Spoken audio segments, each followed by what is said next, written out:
All right, go for it. So now it's 6:31.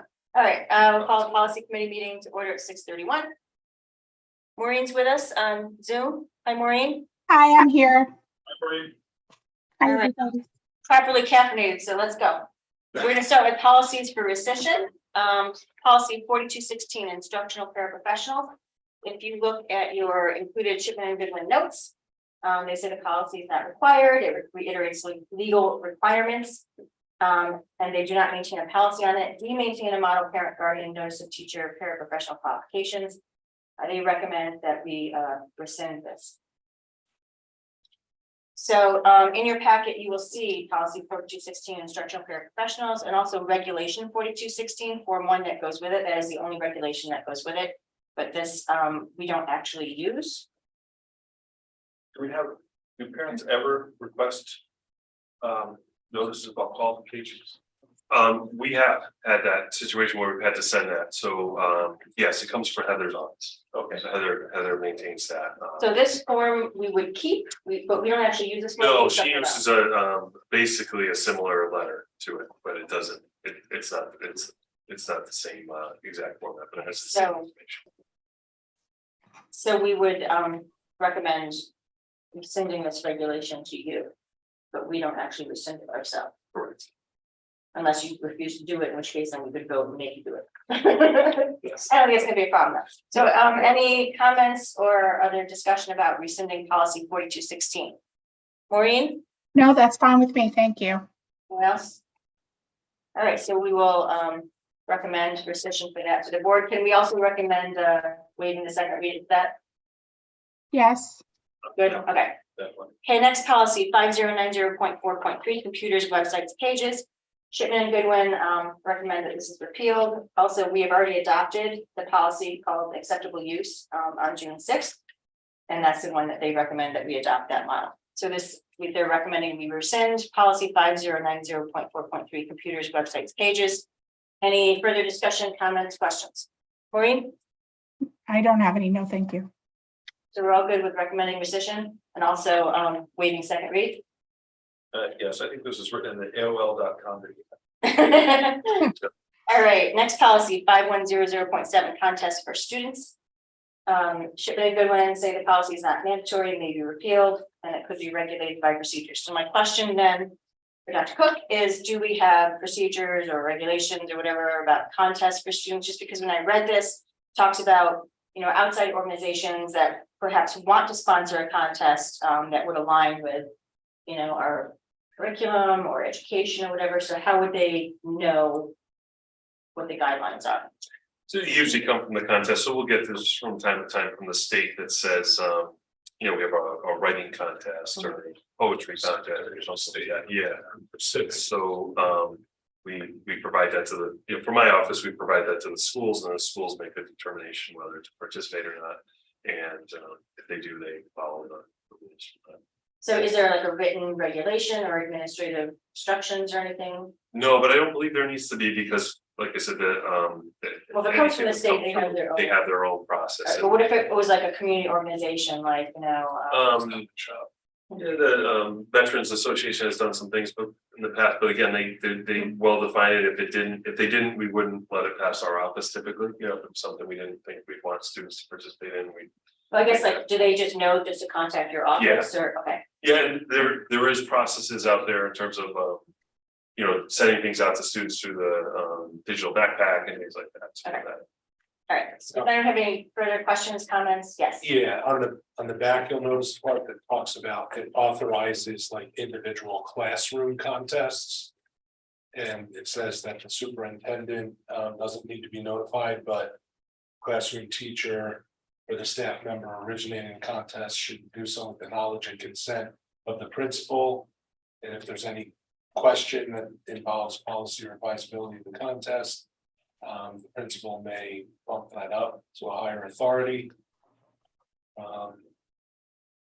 Contests involving students in more than one class or in more than one school must have the approval of the principal and the superintendent. That, I mean, it's different in nature because you don't have a complex set of established rules for an internal contest, as this is referred to. So, Is there a question there? I'm not sure where you're going. I mean, it's not mandatory that we have a policy. I tend to favor what Shipman and Goodwin says. I'm just wondering, like, I don't know that we need to have a policy, but Craig, I mean, if we repeal this or rescind it, then you may want to have some kind of regulation. But they do contests already. Like I remember, when my daughter was in kindergarten, they had like the pockets contest, and then they won like, I don't know, something. I don't even know if they won because she could win, but I mean, they do small little contests. So I think that's, with full approval of the principal. So it's really an administrative thing. So that I think that's just handled probably locally within the schools. Yeah, like Brown did like a March Madness book thing, or the book square, you voted for the books, things like that. That's something that principals are able to manage without a policy. So then the issue is, do we want to keep that in? Mandated principal approval or not? I feel like we don't, because everything the teachers do, I feel gets principal approval. Yeah. So sure. But what happens to the parent who object to some contest? Well, I would imagine they would follow. His paper was better and he didn't get selected. And then, all right, well, what were the rules of the contest? Oh, the principal know about the contest, it's both. So again, I I don't can't think it imagine that rises. a classroom teacher has a contest that the principal would be unaware of. I just can't imagine that happening. I mean, I know it, I would say like with 99.9% accuracy, I think that there's no way that Mrs. Spooner didn't know what was going on in those classrooms at Ryerson. So, and that's just, my personal experience, but. I don't think it needs to rise to the level of a policy, so I'm in favor of rescinding this. I would just. Not recommend, but request for Craig to consider whether you might want to have a regulation in place, because I'm not as confident as Diane that teachers don't think to, I want to have just like a pickup contest and, whoever wins, I'll wash their car or something, you know what I mean, like. I think what we would potentially do is make sure principals are reminding teachers, because it'd be more likely that would be impactful on that versus say a teacher going to our policy book to try to find. Yeah. And to speak to what you said, Gallen, I would think that if a parent had a problem with something within the school, if it was contest, whatever, they would probably follow chain of command, talk to the teacher, talk to the principal, talk to the superintendent. Yeah, fair enough. Maureen, any thoughts, comments, questions? No, I'm comfortable rescinding it if Dr. Cook feels that it's not an issue. All right, so we all recommend then to rescind it. Can we waive the second read? I vote yes. Yes. Yes, Thank you. All right, policy 5110.3, probation/police/courts. Shipman and Goodwin say the policy is unnecessary. They recommend to rescind.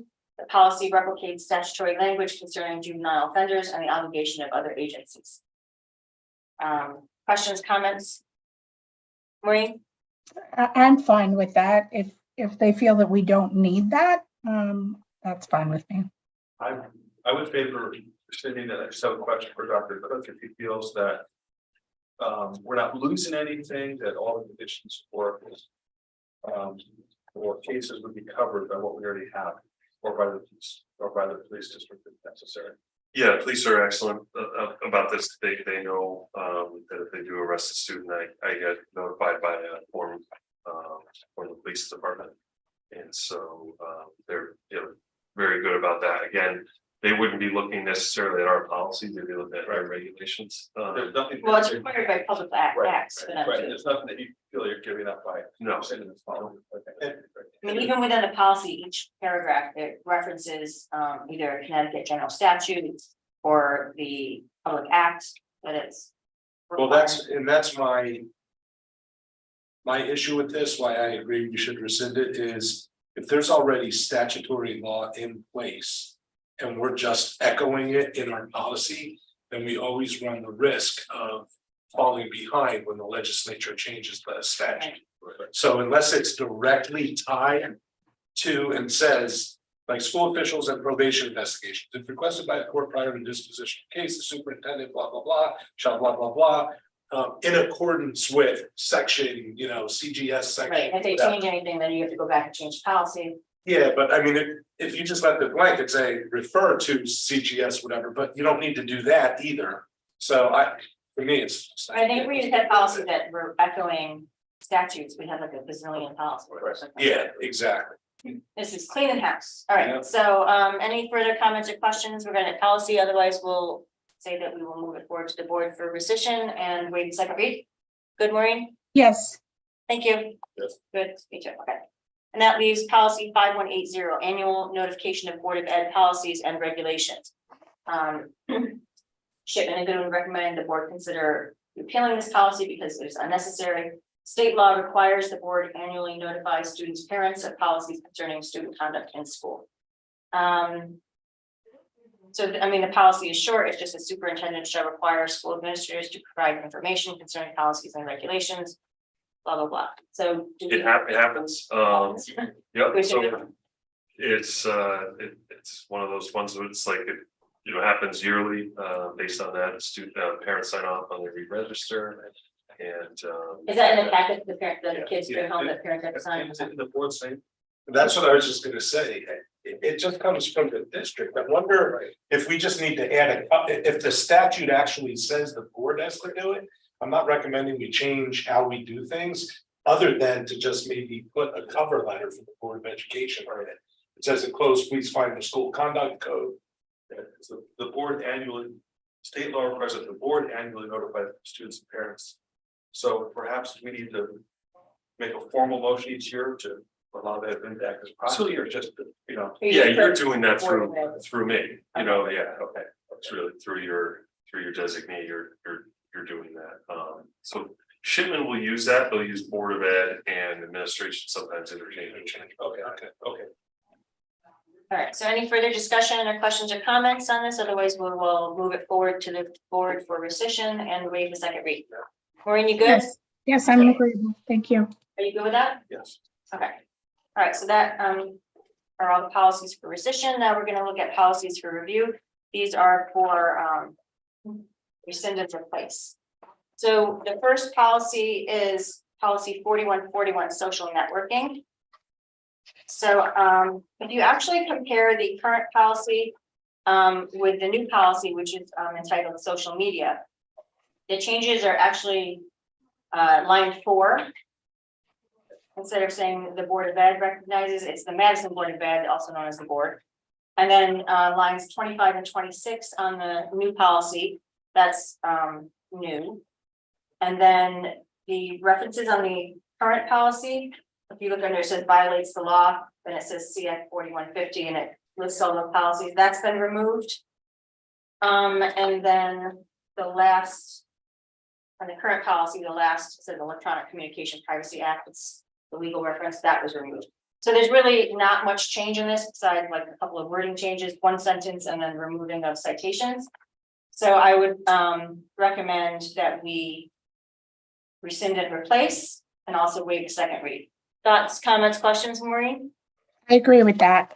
Thank you. I agree, I scrutinized it with unit density and could not find the difference, so.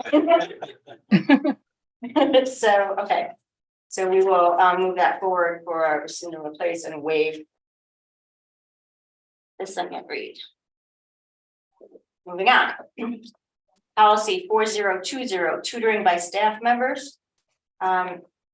There you have one copy because it's a revised copy, and if you'll note, there are changes in line 8, problems and change to concerns, and then lines 28 through 30. There is just some crossouts and an addition of a word. So questions, comments on this? Otherwise, I would recommend rescind and replace and waive a second read. Maureen? I need a minute, please. Sure, I'm looking for something. I'll go to Galen. Well, I'm fine with the intent of the revised version. I just didn't know what the practical difference was for district in line 28, district approved tutoring. How does that differ from the previous guidelines up above? And I was thinking, would this cover something like Saturday SAT prep that we may do in the future.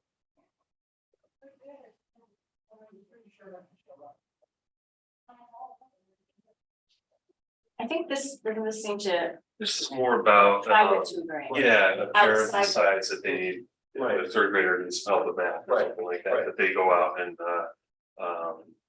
ask a teacher that had them in second grade, or they know the fourth grade teacher is really good at Right, as that. long as it's not a current teacher in that subject. Right, Right. so as you saw, like Shipman says it's not required, but it is a policy that I do access, and teachers do let me know, and it does happen. But what is district approved tutoring per se? As opposed to like, you know, we've exhausted all the alternatives and then. So, student out on expulsion, and so we set up a tutoring situation for him or her. Or maybe like a medical need, they were out Okay. for too long, but they need to catch up. Any questions or comments, Maureen?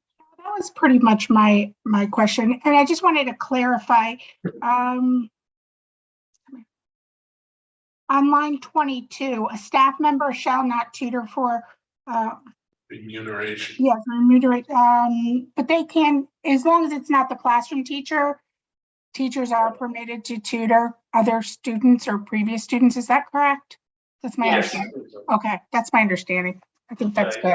I think it's meant like if you're in the class and you need extra help, then your teacher's supposed to provide the extra guidance. But if you are asking for outside help, where you're going to pay them privately, then you would get a teacher that is not your teacher currently.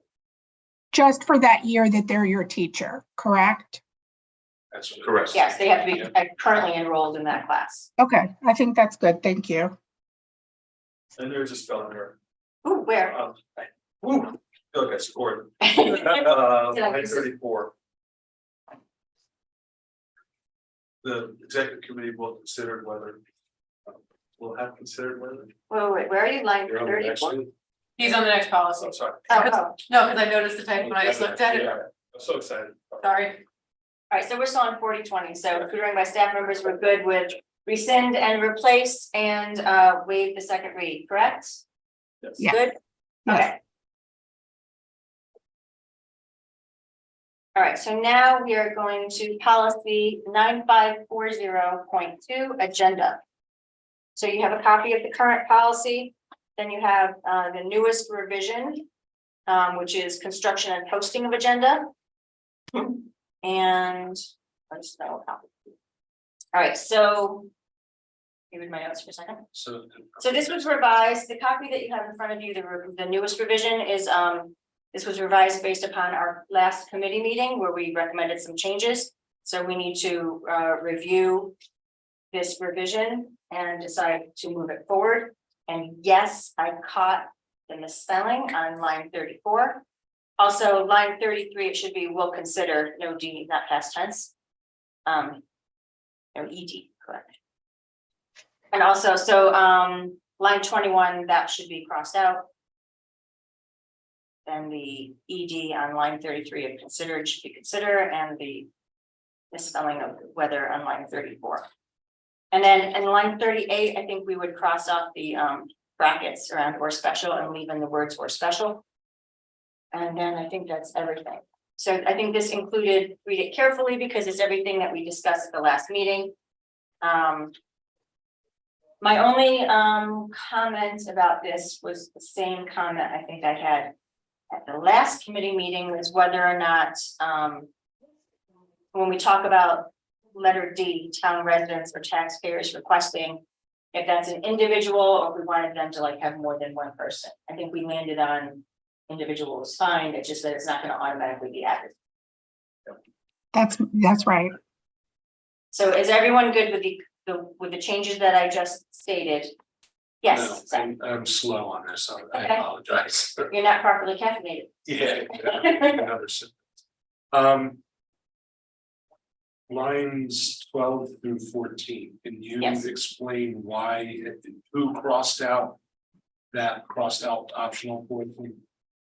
The optional was provided by Shipman and Goodwin, and I think that it was, The group discussed and decided. Um, Not to require 72 hours? no, I don't think we actually discussed that. Wasn't that already crossed out? I think it was crossed out and we were fine with it. Yeah. I don't think that's a, What's your preference, Seth? Well, what's the significance of the 72 hours? Is that the amount of time with it before which you can make a change to the agenda and reissue it It's without? it's having- 24 hours. I think what it's 72 is trying to give us is more time. more time, but there's also like the reality of it. So if somebody asked Saturday morning to change something and Zoe was out on Monday, like I think it could be problematic that way, or I don't have time to get in touch with Seth to discuss it. I think leaving it there refers to almost like if we could do it on this agenda, we'll do it. If not, it might be 2 weeks Yeah, from now. it sounds like It it's wasn't a like, more informal request from a Right. board member. right. We have not had that problem here, I think, you know, but I think, like, if that were something that came up and somebody was asking, like, you know, exactly 72 hours, 74 hours, you know, I might not be able to Forces you to have it, to Right. do it, right? Whereas, so what you're saying is, you take out that option, it leaves it open-ended, so somebody could say, I'd like to talk about X, Y, Z at the meeting. Paper towels. We could say, you know what, we can get it on the agenda, but the following agenda, not this Right. one. That's what. And then if they wanted to force the issue, they could go and get 2 other members to request in writing with them, sign it, and then it would have to go onto, Within 14 days. right, either a special agenda or the next one. All right, so, And now let's talk about D. Town residents and taxpayers may request workplace and on the agenda of a regular. oh, sure, you weren't here last meeting, so yeah, so we did discuss this at great length, so what we discussed was whether or not. I wanted to really keep in the idea that if a town resident or taxpayer wanted to request something on the Board of Ed, that they could, but the wording that Shipman and Goodwin had was sort of a forced thing. And so we landed on that that anyone can request something in writing to the board, with a copy to the superintendent. And then the secretary would present it to the executive committee to run it by the executive committee before it came to the full board. So they would determine whether or not it had merit or how you would handle it, if you just wanted to, you know, email the person back as the chair, or just, you know, handle it in another way, but it didn't force, An agenda item. Automatic agenda. item. right, I think Maureen had an excellent point last meeting. yeah, you'll have to watch the video. Yeah, the other option is, you know. We're elected officials. If someone wants to get something on the agenda, they approach their elected official and say, I'd like this on the agenda, and then. You know, Right, so the option was like, would we leave it out entirely? I really wanted to keep it in, so we kind of worked a way to keep it in without it being so forced. Yeah, And that we could consider it and find other avenues of communication, you know, as a board, as a chair, as executive committee, before it made its way to the agenda. I think that's enough buffer, because you know. You want to give as much leeway to the public as possible. To allow them to try and get something important on the agenda, but at the same time. We know from. You can't bog down the whole history agenda, yeah, That, you know, some people might take advantage of that and just kind of, bog down the works and whatever, so. and some of our meetings are quite long as it is. If you Yeah. had them putting every week saying, put this on the agenda, and you were forced to do it, it would kind of, our regular business could not get done. Yeah, I could get behind this, but we also have, not a misspelling, but a misused. Form of a word, Yeah, we got that, line 33 and line 34. yeah, 33, yeah. we'll 33 and consider. 34, Yeah. crossing out 21, Okay, and crossing out the brackets in line 38. Otherwise, everything else stands as is. Is everyone else good with the current revisions? Maureen? Yes, I'm happy with the revisions. Thank you. Yes. All right, so we would Thank you. recommend this to go forward, for rescind and replace. No waiving. Okay, so now we move on to policy 9540.3 quorum. And policy 9540.8 voting. Both of those would be rescinded and replaced with the revised policy 9540.3 quorum and voting procedures, because it combines the two. So you should have a current policy, and we've discussed this ad nauseum, I think. But it's coming forward again because I just want to make sure that it's, I know we talked about it, I think we even voted on it before, but we're just gonna do it again to cover our bases.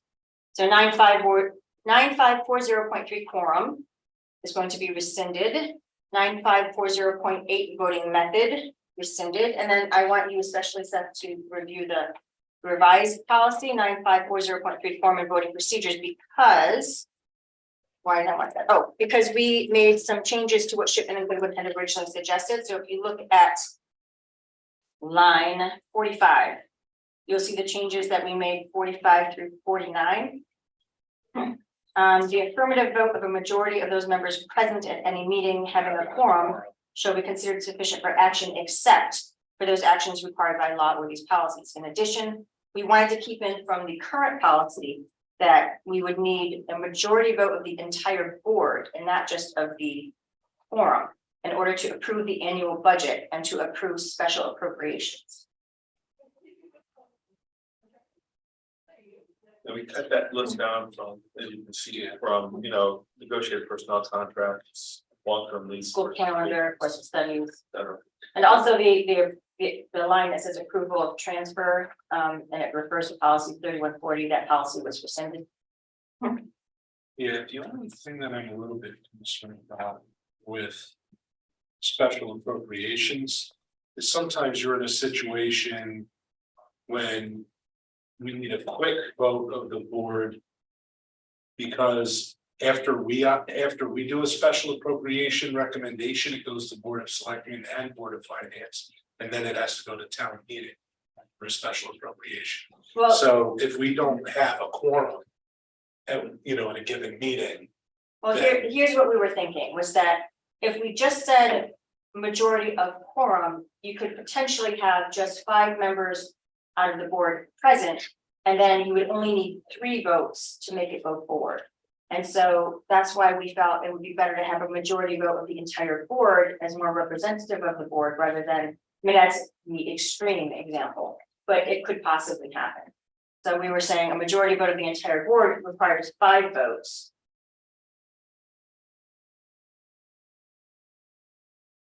So you think about that. Maureen, do you have any comments or questions regarding this? I don't. We talked about this a lot last time. I'm fine. Yeah, okay. Just checking in. Thank you. have a special meeting, because like the roof collapsed after a snowstorm at one of the schools. And you need to, and people are away on ski vacations or holiday. But we always have the Zoom option. So one of the things that I had mentioned at the last meeting was that when we're looking at the 9000 series, the bylaws, we're trying to look forward outside of the current board members to possibly, maybe there's a board that does not get along as well, that are more adversarial, maybe more partisan, and to avoid having a one-party rule and pushing things forward, especially in the 9000 series. So a lot of the 9000 series, we actually have a 2/3 vote, which we'll talk about again later. But in this case, it's still a majority vote. It's just a matter of changing it from quorum to the majority of the entire board. When I think about this, we can move. Honestly, I still think approval of special appropriations ought to be a majority of the quorum. Because when an emergency happens, it may be hard to gather the whole board. So you're putting artificial, this has nothing to do with partisanship or politics or anything. I just know from experience, if a boiler blows, middle of the summer or something like that, then and it needs to be replaced and it's $280,000. And you can only get, 5 board members there. Dr. Cook, thoughts? So right now we have that, so that's in the current bylaw. Along with, of course, studies, school calendar, other pieces like that. I mean, in that scenario, Seth, I would hope no one would vote no against it, but that's, that is the The current risk, policy. yeah. Right. What we did was I we would- actually removed like 5 of the 7 there, Yeah. and we just left the 2. No, I appreciate that, and I definitely. This is not I'm gonna sacrifice myself on. Well, I think what we'll do is, at the committee, we can vote to move it forward and then have the same discussion at the board level. So that other members could weigh in. If they don't like it, it gets kicked back to committee or changed for a second read. think that's 3 votes of the committee. I'm not looking to, bog it down into. Well, I just think, Possibility. but I think it's the, the 9,000 series, I think, requires special consideration. So if there's, a pause for thought, then I'm sure you're not gonna be the only board member thinking that. And it would be a good point to bring up to the entire board, but I still think we should kick it out of committee and to the board. So, committee members, shall we, vote to accept the revisions of 9540.3 form and voting procedures and move forward for rescind and replace? Maureen? Could we table this for now so I can have more time to think about it? No. No, I'm kidding. We can. I would really prefer not to because it's been tabled so many times. I think it would make really good discussion for whatever you're considering about it, to talk to the whole board with your concerns, and then it would be more than just the 3 of us or 4 of us discussing it. What do you think about that? That's fine. Thank you. Okay, because I think it's worth talking about on the board level so that the other members can weigh in because they might have the same concerns as you or as Seth. But I just don't want to keep this in committee forever. So can we move it forward for rescind and replace? And I'm comfortable with that, just to state. Okay. for the record. Is that okay, Maureen? I'm sorry, I didn't hear what Seth just said. I said I'm comfortable with that, Marie, if Oh, okay. with that too. Yep, that works with me too. Thank you. Okay. And then we'll just make sure that we have I'll bring it up under the discussion part so that we can have it, talked about. Because it's Great, gonna go for thank you. 2 reads. It's a 9,000 series. It's definitely 2 reads. Perfect, thanks. Yep. Okay, so that's gonna go forward. Oh, yeah. Yeah. Yeah. And we're gonna vote on this now or at the end of the? We need to motion and vote on it. All right, let's do it now. Okay. Motion to move this forward to rescind and replace. Okay, no, just kidding. Aye, Aye. okay.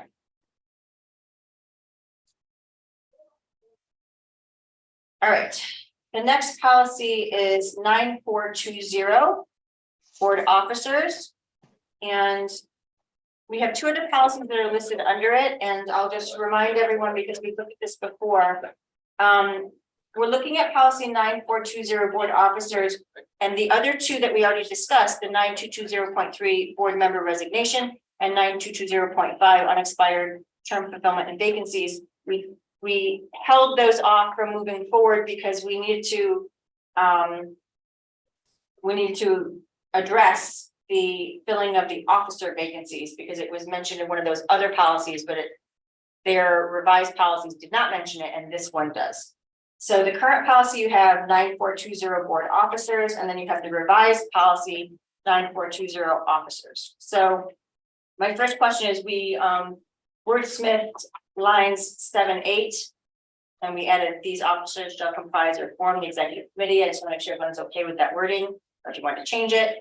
Then line 20, we added in the word 2 because it's 2 years. And then especially Seth, I want you to note the changes under official duties of the chairperson. We discussed this at great length at the last committee meeting. We want to make sure that we kept in from the current policy.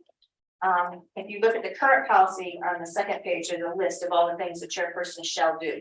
Yes. So we condensed it down to the ones that we felt were important to keep. And so you will see that under line 36, although I think we should change the word "its" to "their." And so you'll see the chairperson shall serve as the board spokesperson. The chairperson shall sign such documents on behalf of the board that require their signature. The chairperson shall represent the board in deliberations with other boards, districts, or agencies unless another member of the board is so designated. And then the chairperson shall appoint the chair and members of all special and temporary committees and shall appoint board members to administrative committees and committees of other agencies, Cave Learn Regional Service Center. And then to the next page, you'll see lines 46 to 48. So these are taken from the current ones. We just left some of them out. So I just want you to look through that stuff. Are you going to tell me which ones were left? No. So if you look at the current policy, we took out have a vote on all motions placed before the board for action because that's sort of a given. Call special meetings of the board because that's also quite a given. the selected member to keep minutes of the executive session, should the secretary be on it. So we don't actually keep minutes of the executive session, Yeah, because if you do that, that's forever. right. So we don't do that, so we left that out. Appoint temporary officers, so that's not included either. Right, so because we have another policy that we just voted on recently. Right, so we also have- There's the procedure for replacing a Yes. vacancy. That would cover that, right? So, yeah, so if you look at Shipman and Goodwin's notes for this, hold on, I'll find it. So originally, if you look at their notes, they say the 4 bylaws have been combined into one document. That was done in 2020 already, where they took this Yep. secretary and all that, put it into one. So that's why it's in one, but then we have further revised it. Yeah. No, I'm good with that. Good with those particular. So those were the changes that we had made. Yeah. And you can see that it's underlined on your revised copy. Maureen, did you have any questions or comments regarding this policy 9420 officers? No, thank you. Galen? All right, so then we can recommend to rescind and replace to the board. And then look at 9220.3, filling vacancies on the board. And 9220.5. So the new 9220.3. Filling vacancies on the board replaces the old 9220.3. Board member resignation and 9220.5 unexpired term fulfillment / vacancies. And we have discussed this previously, but we're putting them all through together because they all talk about related things. So we would rescind policy 9220.3 board member resignation. We would rescind policy 9220.5 unexpired term fulfillment vacancies and replace both with the new 9220.3 filling vacancies on the board. So then, oops. So the new 9220.3 you see combines the two policies. There's a change on line 8 and 9. Oh, line 14, I think we're missing the word the, receipt of the written resignation.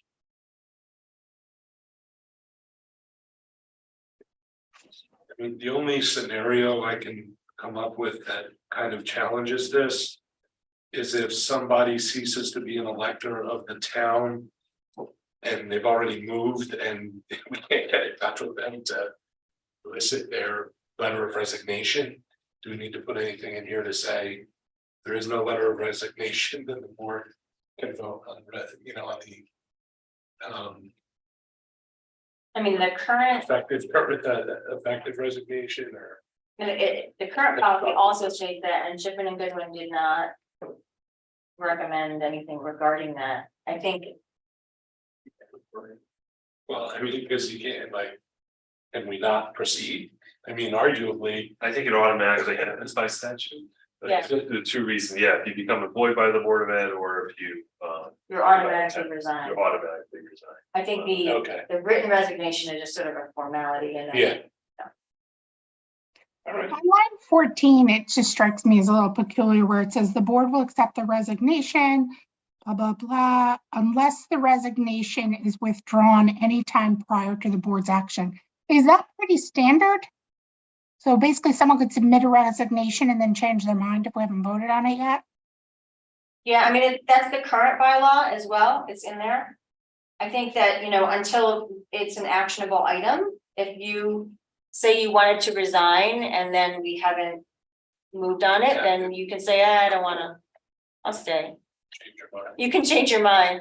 That's interesting. Okay, I think it's fine, but I'm surprised it. It is in the current policy and it is also in the revised policy. I think if there was an issue with it, Shipman and Goodwin would have made a notation. I think that's true of elected positions, not on employment contracts, yeah. Oh, I see. Right, it doesn't require the board to accept it, but for elected positions. All right, so can we then move forward to the board? We rescind 9220.3, board member resignation, rescind 9220.5, unexpired term fulfillment vacancies, and replace both with the new 9220.3, filling vacancies on the board. And that will Yes. require 2 reads, Yes. good, okay, good, Just one last question. I know that yes, the Madison Town Charter was just revised. Is this section 6.6 still in Yes. for reference to the? Yes, Okay. yeah, because originally they had it. Shipman Goodwin had written something that was not, compatible with our town charter, and so we changed it to make it compatible with the town charter. So recently, someone looked and saw that that was the Very. proper section. Yeah. Good. Extremely Yes, detailed. yeah. Okay. Hmm. All right, so now. this one. Goes with there. 9600. 9600 formulation, adoption, amendment, or deletion of bylaws and policies. Now, we actually recently did this. We adopted it on April 5th of 2022. And the reason I brought it back to the committee is because typically the 9000 series bylaws require a 2/3 vote. And I think that we sort of missed it in this one. Shipman Goodwin had changed a lot of the 2/3 to majority. And so I went back and looked at it, and so I wanted to bring it forward to the committee to make it, more the same, I guess, as the rest of them, because if you require 2/3 vote for other things, then certainly the formulation, adoption, and amendment of bylaws should also require a 2/3 vote. So if you look at this policy, the first change is line 46. Where it says any bylaw of the board may be adopted, amended, or deleted at any regular meeting by a said majority, and so we would like to change to 2/3 vote of the members of the board. And then I wanted to ask you, Dr. Cook, about under policies number 5. Policies that affect students shall become effective at the beginning of the next school year following adoption unless the policy provides otherwise. And I just want to know your thoughts on that, because typically, when we change any bylaw or policy, when after we adopt it, it becomes immediately effective. So I just wanted your thoughts on that. Yeah, if there was something, and we would need to make clear at the board level when it gets implemented, if we were changing dress code policy or something like that, that we would want to have that either start the next school year or effective immediate. So I think that's good language to have in there. So keep that one in, or to just Keep it in, keep it, okay. yeah.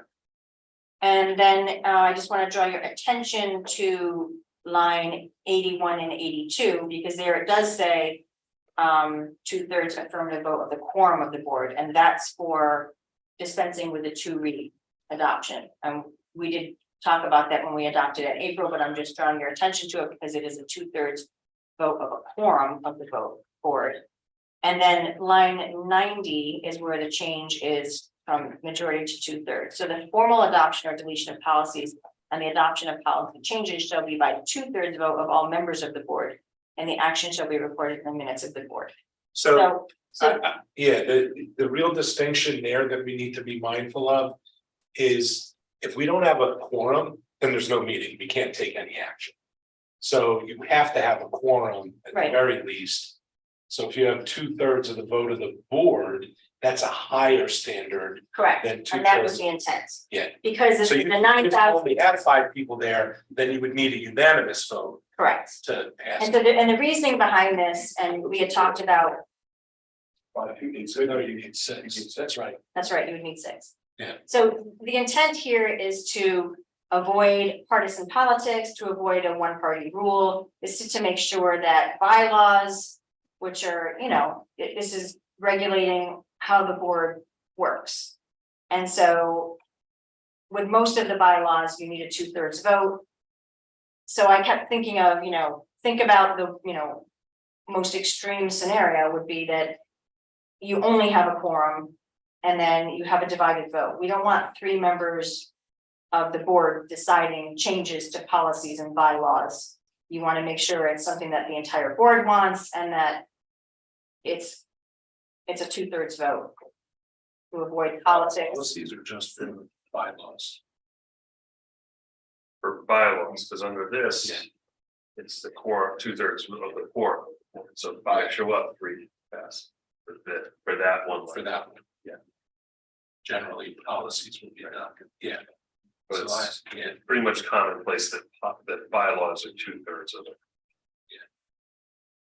I know I objected to that in the past, and I will withdraw I think I told you already, Diane, I'm withdrawing that objection.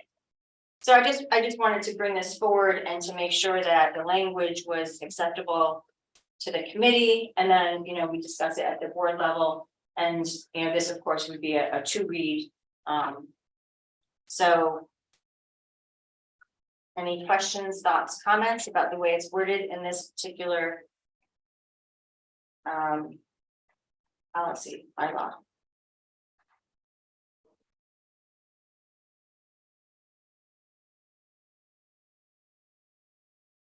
The lines 45 and 46 are about the bylaws.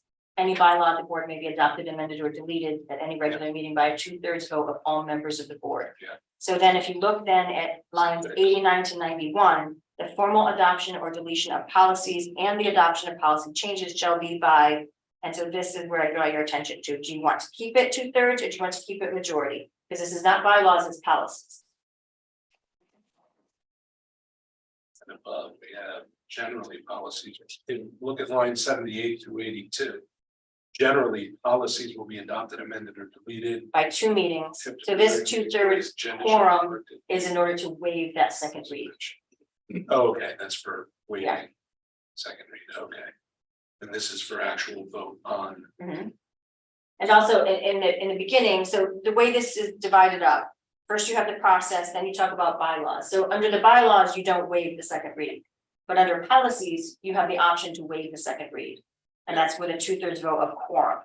Yeah. If you're changing a bylaw, you need 2/3 of the members of the board.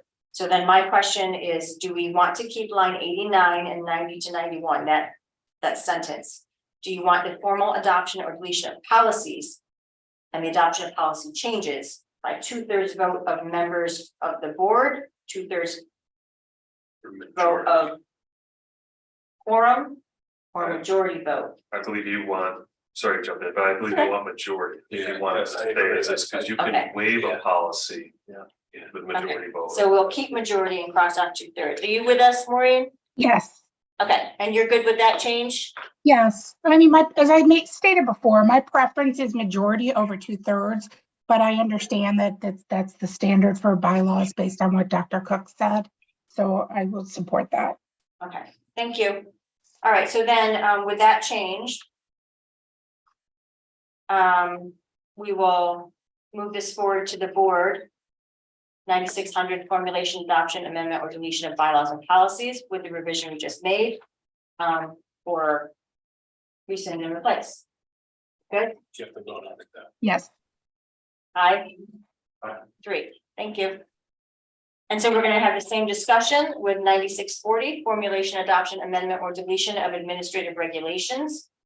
So this is what we were talking about before.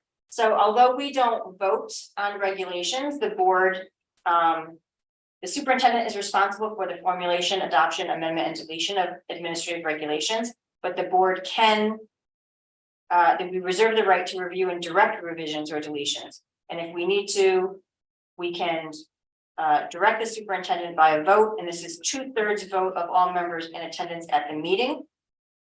And then it says, provided that prior notification has been described in writing at the call of the meeting, or a 2/3 vote of all members of the board when no such written notice has been given. my preference again would be to stay with majority. How does everyone else feel? I would agree with that. Or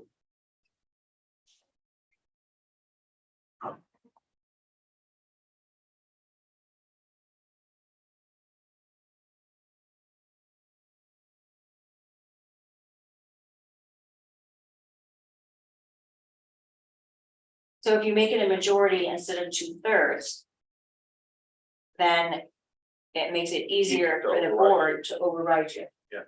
on a regulation which shouldn't happen. I mean, I think that if that came up, I would think it would have been because we've misworded something or you disagree with the wording or something like Okay. that. But that shouldn't really be commonplace. I think what would happen is you'd have a conversation with me and I'd go back and trying to rewrite it. There should be a mechanism to correct any by the board, and I think the majority vote is fine. Okay, so are we in agreement with Dr. Cook then? We'll change it back to majority. I know you like that, Maureen. Yes, I do. Thank you. Diane, for both cases. Yeah, for both cases, so not 2/3, go back to majority. So then in that case, is there any change to this at all then? No. Okay, so then we don't even need to, this was just something that I brought forward. And I thought because we were changing the other one to 2/3, we would take a look at this again. So in that case, if there's no change, then this does not need to go forward, it just stays the same because we already did it in April. And we're done. Right. That's Okay, 7:21. Just one quick note on this. Yeah. It also states that it can only be if the board judges that the regulation does not comport with policy. Right. It's not for any other reason, like you can't just say, Right, we don't like that. We could adopt a policy that changes that right, and then say the regulation has to change under this. right. But you can't just say, That's just I don't like that. inconsistent with the policies adopted by the board. Yeah, that's, So we could just say that we looked at it again with today with, how does this work? Would we move it forward to the board so they can just review it, but not vote on it, or?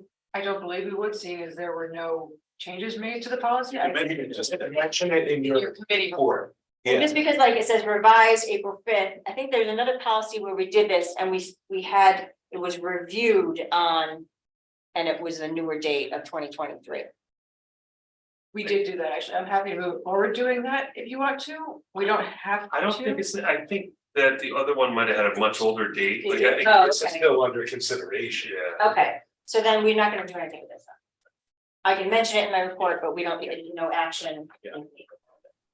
Okay. See what happens when I'm fully caffeinated. We did that. That's good. Okay. Another good one. Got the call. Oh, so we are